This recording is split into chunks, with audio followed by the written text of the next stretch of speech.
Welcome to my channel Sci-Fi Love Story. Thanks for watching. Please like and subscribe. The diplomatic station known as Kestrel Reach floated between three star systems that no one trusted each other to control. It was not owned by any single species. That was the point. The coalition claimed neutrality, and Kestrel Reach was built to reflect that belief in every careful detail. The gravity was gentle and constant, adjusted every second by hidden machines. The light came from panels that shifted color slowly, chosen to reduce stress across dozens of different eyes and visual organs. The air was filtered, balanced, and faintly scented with something designed to be pleasant to everyone and meaningful to no one. It was harmony, engineered down to the smallest breath.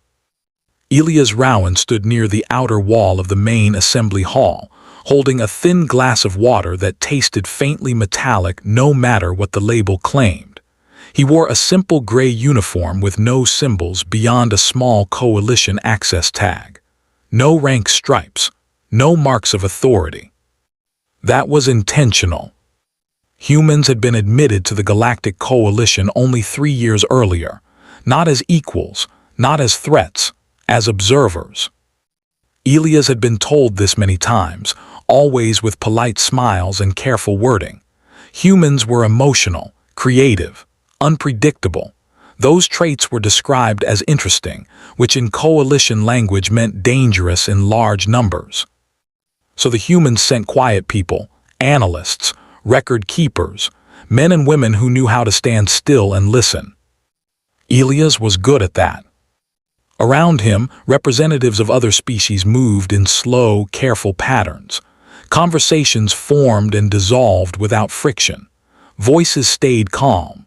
Gestures were measured. Laughter appeared at the correct moments and faded quickly, like something allowed but not encouraged. No one argued, no one relaxed. Elias watched it all with the tired focus of someone who had attended too many mandatory gatherings. He noticed how jokes were repeated slightly louder the second time, how compliments sounded rehearsed, how everyone seemed to be waiting for something to go wrong so they could react correctly. At the center of the hall, a floating projection displayed the coalition's motto in 12 languages.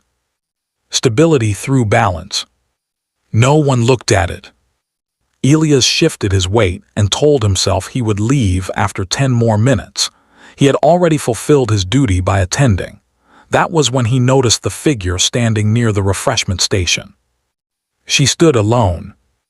At first glance, she appeared mostly humanoid. 2 arms, 2 legs, familiar posture. But the differences became clear the longer Elias looked. Her ears were long and swept back through dark hair, elegant but unmistakably alien. Her skin was a pale gray-blue, marked with thin scars that traced one side of her face and neck. They were old scars, clean, healed, and avoided. People approached the table for drinks, then angled their bodies away from her. They spoke around her, not to her. Their voices lowered when they passed, as if volume itself might be offensive. Elias caught fragments as they drifted through the air. Integration protocols. Unsettling appearance. Not sure they cleared her yet. No one said anything cruel. That was the worst part. The coalition had perfected a kind of exclusion that required no open hostility. Silence did the work. Elias felt something tighten in his chest. He did not know the woman's species. He did not know her history, but he recognized the posture, the careful stillness. The way her hands were folded as if taking up less space might make her easier to ignore. The station's social AI sensed a dip in engagement and announced a cooperative trivia event in a bright, cheerful voice. No one responded. Elias surprised himself by moving. He told himself he was just getting another drink. That made it easier to start walking. As he drew closer, the woman turned her head slightly. Her ears shifted, angling toward him. Her eyes met his. There was no anger there, no hope either. Just alertness, the look of someone prepared to be disappointed again. Elias stopped in front of her and did something he had not planned. He greeted her. Not loudly, not formally, just a simple human greeting spoken clearly with his full attention on her. He even bowed his head slightly, a habit he had picked up during off-world training. For a heartbeat, the hall seemed to pause. The woman blinked, then tilted her head. Her ears moved again, this time forward. She answered him, correcting his pronunciation gently. Her voice was calm, steady, touched with faint surprise. Elias felt heat rise to his face. He apologized and admitted he was better with data logs than living languages. He asked her name. She gave it. He repeated it carefully, making sure he got it right. Around them, the silence spread. Conversations faltered. A glass slipped from someone's grip and shattered softly on the floor. The trivia projection flickered and froze. Elias became aware of how many eyes were on him. That awareness should have made him stop. Instead, he made a decision. He took her hand. The gesture was slow, deliberate. He bowed again and pressed his lips lightly against the back of her hand. It was an old human sign of respect, formal and outdated, but sincere. The reaction was immediate. The station AI paused mid-process. The background hum shifted as if systems were recalculating. Somewhere, someone laughed once and stopped abruptly. The woman's composure wavered. Her eyes shone just for a moment. Elias leaned closer and whispered that if he had caused an interstellar incident, he would take full responsibility. She smiled. Not a polite smile, a real one. The silence did not end after that. It changed. People began speaking again, but carefully, as if testing each word before releasing it. The music resumed at a slightly higher volume. The projection switched to a theme labeled celebration mode. Elias straightened and realized his hands were shaking. The woman withdrew her hand slowly. She told him, quietly, that in her culture respect was shown through action, not words, that she had not been greeted properly since arriving on the station. Elias said the coalition seemed good at rules and less good at people. She laughed softly. It sounded like relief. They stood together as others approached in awkward turns. Someone asked her where she was from, as if geography were safer than intention. She answered patiently. The questioner nodded and retreated. Later that cycle, Elias found an official notice waiting on his wrist console. It was flagged as urgent but written in careful, calming language. It reminded him of cultural sensitivity guidelines, of the importance of not improvising diplomacy, of his role as an observer. He archived the message and added a note, "We'll panic later." The next morning, his console chimed before he was fully awake. He had been mentioned in 3 internal discussions, 1 informal poll, and a message thread titled "Last Night." Work offered no escape. His colleagues asked questions disguised as jokes. Was the gesture political, romantic, experimental? Elias said it involved manners and poor timing. No one was satisfied. The woman did not contact him first. When she did, her message was brief. "Walk." Elias agreed immediately. They met near the edge of the habitat ring, where the station curved into a horizon that never felt real. They walked side by side beneath an artificial sky set to late afternoon. Conversation came slowly at first, then easier. She told him she had arrived months earlier, given housing, orientation, and a long list of things she should not do.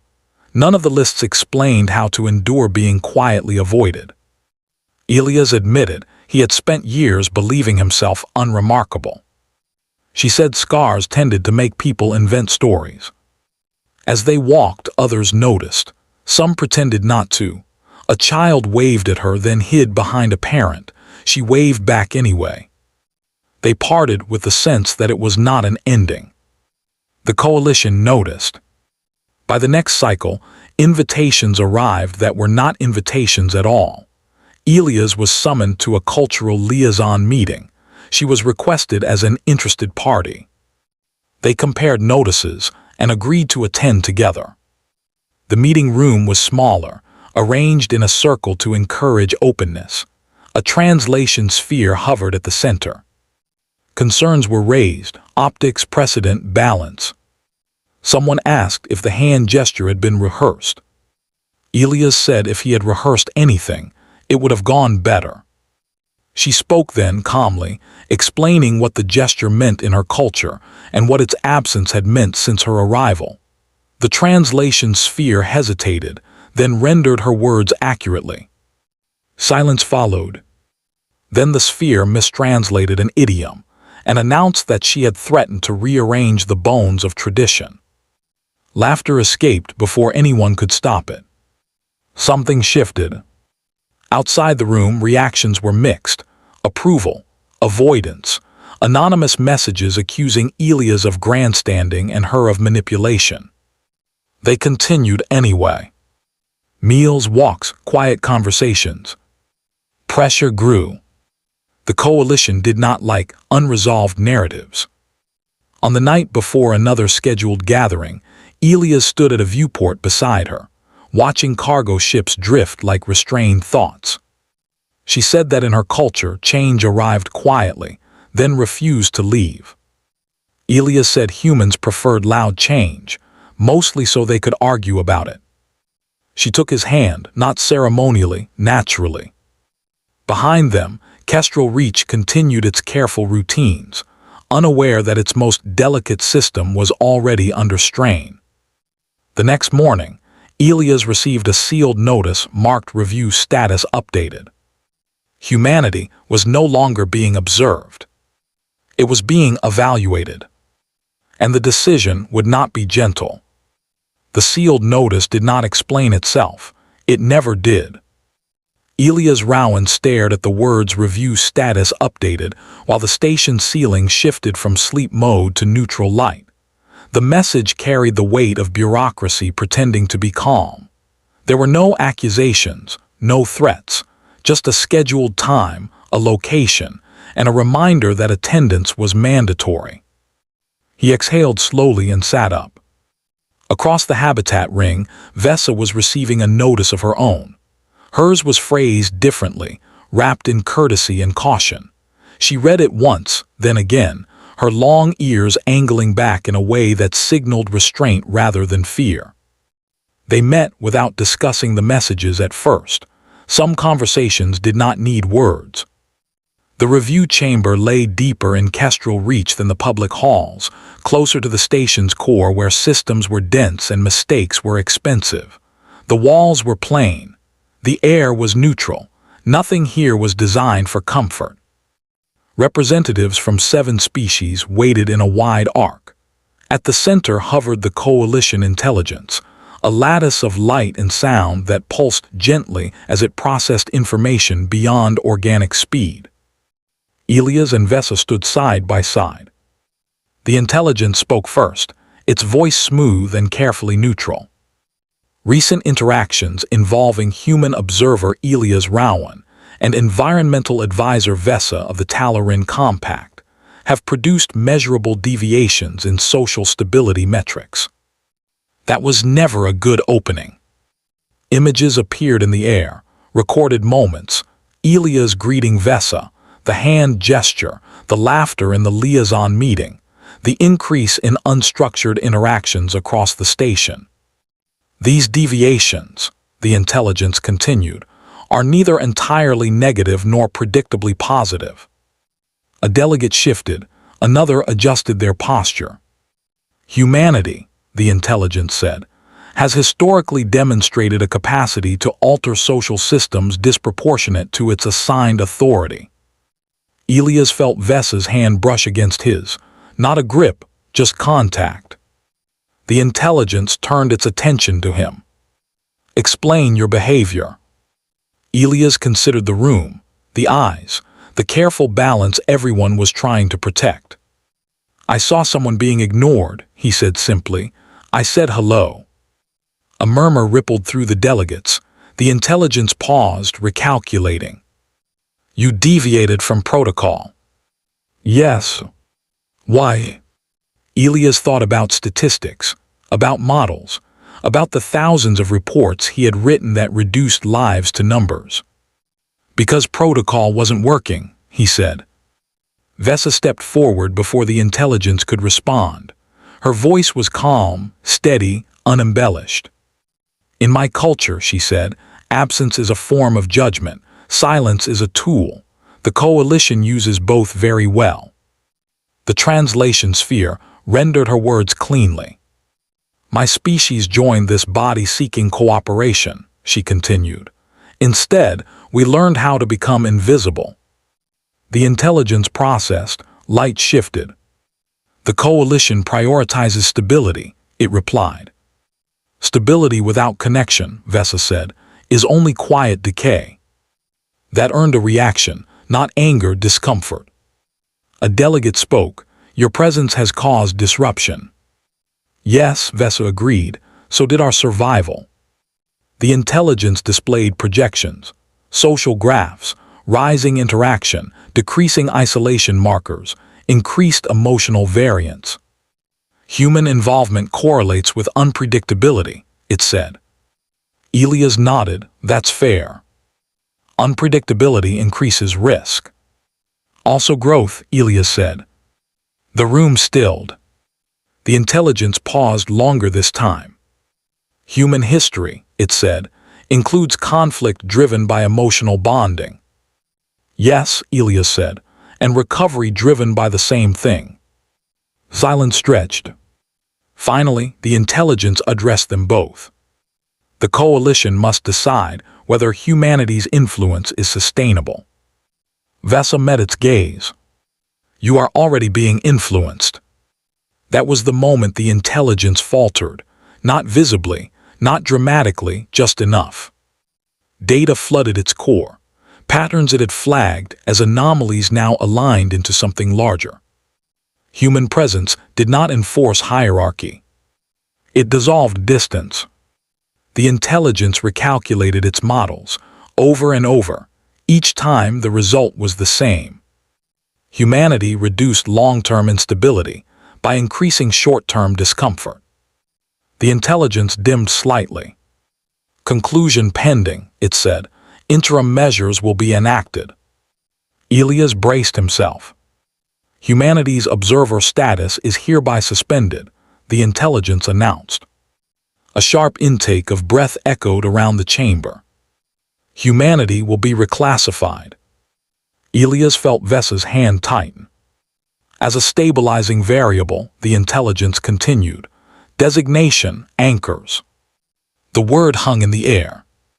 Human representatives will no longer be restricted to observation, it said. They will be embedded. The delegates erupted into overlapping reactions, questions, objections, calculations. The intelligence raised its volume slightly. This decision is final. Afterward, the station changed slowly. That was how all real change happened. Humans were no longer assigned corners. They were invited into discussions, not as leaders, as participants. Vesa's recommendations, once delayed and softened, were implemented fully. Environmental systems adjusted, living spaces redesigned. The station became less perfect and more usable. There was resistance, there always was. An anonymous message circulated accusing humans of emotional manipulation.